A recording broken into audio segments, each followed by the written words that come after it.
Chico, no mais, Chico. Denga, rikudonha. Denga, rikudonha.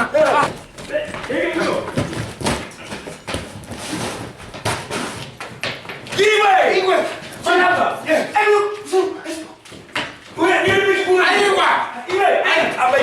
Denga rikudonha iwe. Denga rikudonha. Lemos. Chi. Denga rikudonha. Can I take my big nap to get him? My big mumba. Denga rikudonha. Denga rikudonha. My big man. My big mumba. Denga rikudonha. Kapfupi. Mama ne.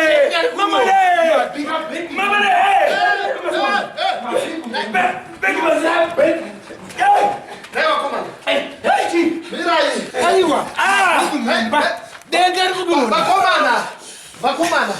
Vakomana.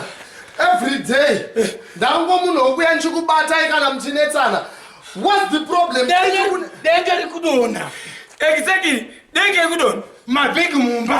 My big bansi. You are denga rotora ndelip kwa hili. Hapana denga rikudonha. Kwa utora kuchukua. Mama ne. Denga rikudonha. Mumbo. Denga rikudonha. Baba. Iyi ufi akabata ine mapranga akabata. Iri kudonha baba zvamusiri kuona wenini. Rikudonha. Into the inside. Oh, yokuchera denga remukati. Yeah. No, it's Siloni. You know the silly. Babanga, Marabha. Ndakakudza muchipedza kuvakaimba yenyi. Ndikati kune nyanzvi dzinogona zvemasiling. Imukada naro. Mukati munoda kuiswa na blasphemy. Yeah, blasphemy. Masiling ana blasphemy akudonhaka. Mama ne. Ndakakudza kuti manic ceilings ndiye nyanzvi. Munyadza kuisa masiling, kupenda, kuskima imba, kugadzira mafurniture mudziyo ndikuona amuna kana zvituru zvokugarirawo. Zvese izvi ndonyanzvi zvenyu zvekuiswa na blasphemy. Saka anozani.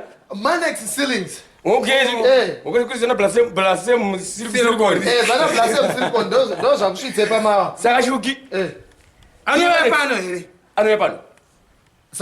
Mamda tokuramba chimomendezeri. Very silly. Mabhegi mumba.